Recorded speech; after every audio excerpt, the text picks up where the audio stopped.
Phonics is a very extensive topic, so this PowerPoint has been divided into 4 parts. Each part is around 10 minutes long. In Part 1, we will take a look at building important precursors to phonics. Phonics is the second of the 5 areas of reading instruction that you read about in the Put Reading First document. So, why is phonics important? According to Words Their Way, becoming fully literate is absolutely dependent on fast, accurate recognition of words in texts, and fast, accurate production of words in writing, so that readers and writers can focus their attention on making meaning. Phonics is actually one of several components that make up word identification skills. We will discuss phonic analysis and a sister, structural analysis, in this PowerPoint. The use of context clues will be addressed at a later date.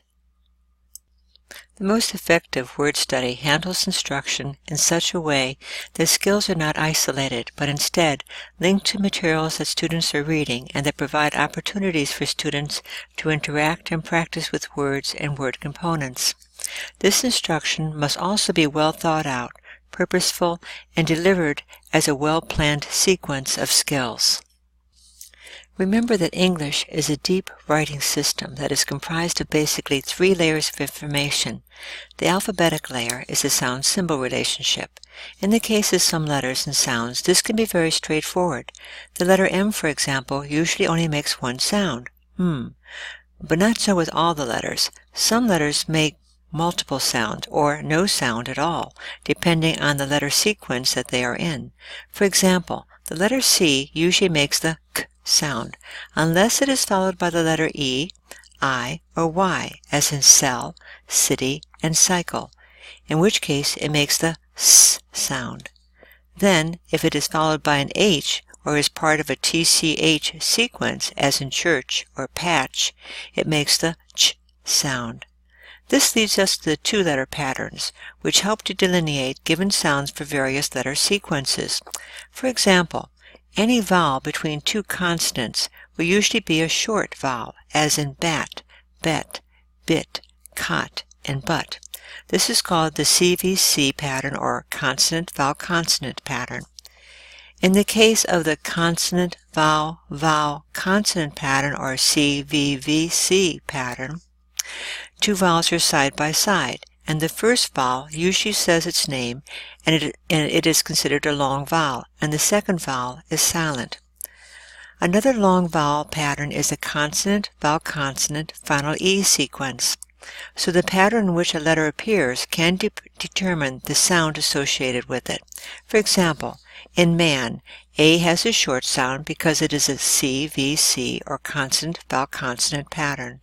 But if an E is added to man, it becomes the word main, and now follows the consonant-vowel-consonant final E pattern, and is a long vowel.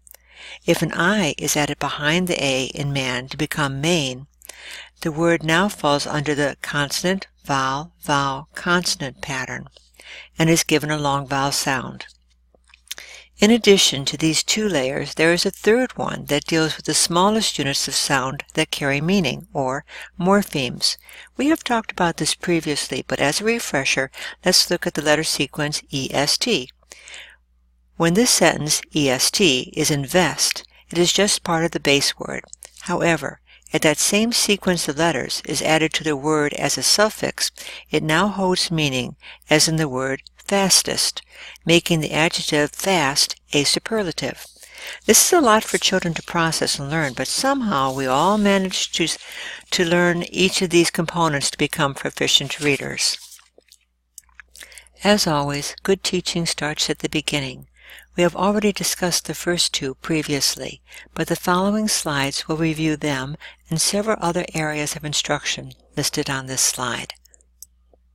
In regard to oral language development, Patricia Cunningham once wrote, "Many children come to school having spent 1,000 hours involved in meaningful literacy activities such as lap reading, environmental reading, and writing experiences. However, to many children, letters are what you get in the mailbox. Sounds are horns and bells and doors slamming, and sentences are what you have to serve if you get caught committing a crime." Language, just on an oral basis alone, is comprised of several components. As we discussed earlier, students begin developing language essentially at birth.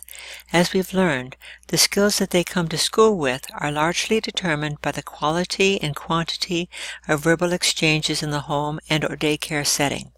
Parents and caregivers are largely responsible for this development. As children enter kindergarten, they hopefully have a substantial receptive and expressive vocabulary and can use that lexicon correctly to express themselves, semantics, and are flexible in how they use language to meet their purposes for clear communication to others, pragmatics. They use grammatical structures such as word endings, morphemes, appropriately and have a basic understanding and use of the sounds that comprise English. Phonology. Teachers help to support and grow language in all these aspects.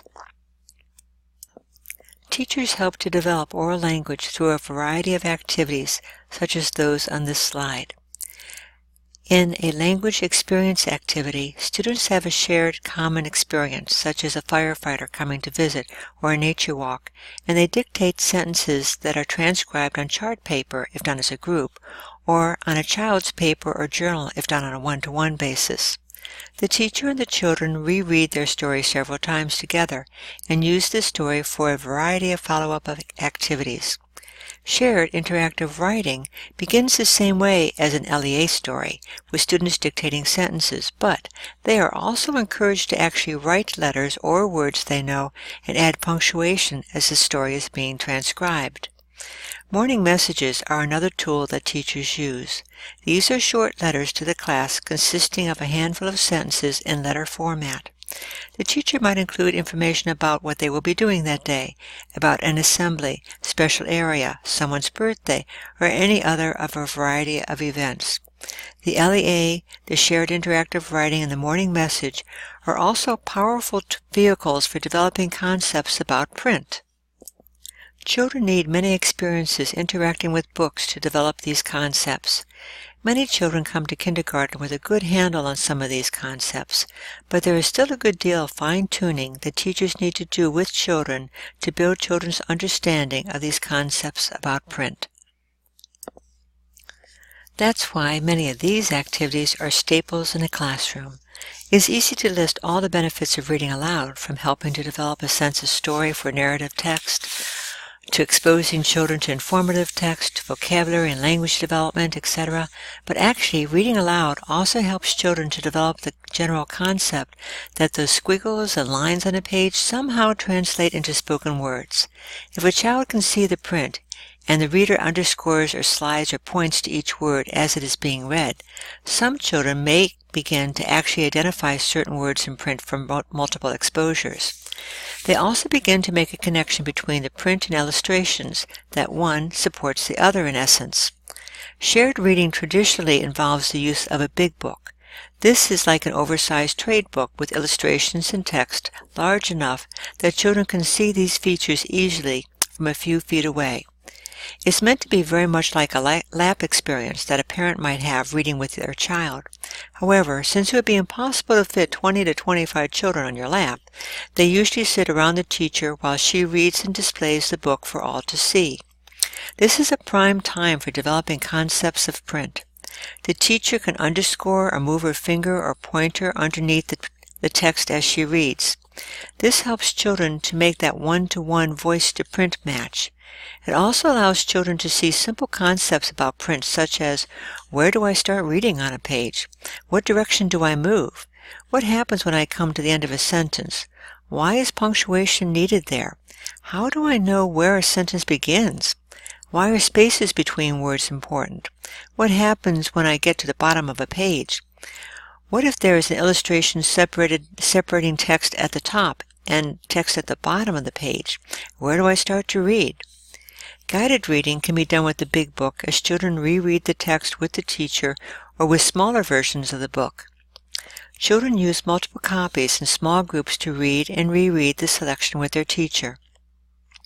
The writing-reading activities with LEA, interactive writing, and morning messages are also powerful tools developing concepts of print.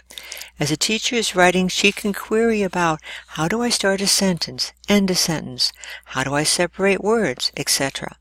All of these very small components seem inconsequential to us as mature readers, but they are part of the foundational knowledge about our language system in print that emerging readers need to understand and employ in order to become literate. One activity that helps to develop the concept of one-to-one voice-to-print match, use of capital letters, punctuation, syntax or word order, and spacing between words and developing sight vocabulary is a giant cut-up. Have the children watch as you copy a sentence from the LEA interactive writing story or big book onto a sentence strip. Let children help you to determine how to cut up the sentence into individual words, and let them watch as you cut apart the sentence. Then challenge the students to help you reassemble the sentence. How can capital letters or that word with a period or question mark help us? Students should be able to tell you that they know the capitalized word will start the sentence and the word with the punctuation will end it. Assist them with the other words and discuss their reasoning as to where they place these words. Once reassembled, have them help you to read it and see if it makes sense. Have them check it with the text to see if each word is where it should be. Now scramble the words again. Give each word to a different child and ask these volunteers to hold the words so everyone can see them and silently rearrange themselves into the correct order. The audience can thumbs up or thumbs down their decisions.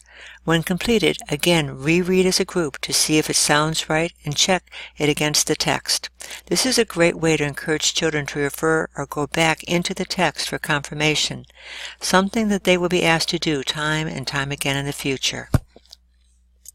As you can see, a lot of groundwork needs to be laid before actual phonics instruction can take place.